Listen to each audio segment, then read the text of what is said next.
To the illuminated man or woman, a clod of dirt, a stone, and gold are all the same. The practice of yoga traces its roots back to at least 3000 BCE to the early civilizations of the Indus Valley. Over the next 3 millennia, it evolved through both the Hindu and Buddhist philosophies. It is now more popular than ever, and it makes one wonder, after 5,000 years, how has it remained relevant? I think it helps me to cut through all the anxiety and tension that can come up around life. And when I get into my yoga practice and settle down on my mat and move through the poses and kind of reconnect with my breath, I think it helps me to settle in to my true nature, which is the opposite of all the craziness that goes on in everyday life, and kind of just reminds me that everything's okay, I guess.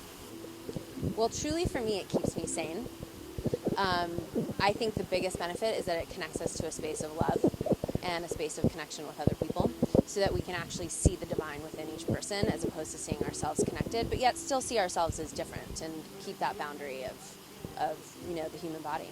And yoga is a great way that we can have something to share that kind of brings us together and helps us be a family and be a unit in a really peaceful way. So I think the practice of yoga, it makes a shift in your mind and in your heart and of course in your body. So I think when you start to practice, I always like the idea that yoga meets you right where you're at. You don't have to be any certain place or any certain way. It's that you begin it right where you're at, because right where you're at is kind of the gateway to more freedom or deeper realization or deeper awakening in yourself. And it affects the physical body. It can be very healing for the physical body, create more space, create more freedom. In the heart, it just softens you, creates more sensitivity. In the mind, it strengthens you. It actually disciplines you to keep going back to your center. So to me, this is the main practice, like heart, body, mind. And how do we keep getting back into that place in the center where we feel like we're awareness, where we can see things more clearly. A 2008 study indicated that 7% of U.S. adults, over 15.8 million people, practice some form of yoga. That number is triple those indicated a mere 4 years prior. It is little wonder that yoga has experienced the growth that it has in a world that is increasingly fast-paced, artificial, and spent indoors.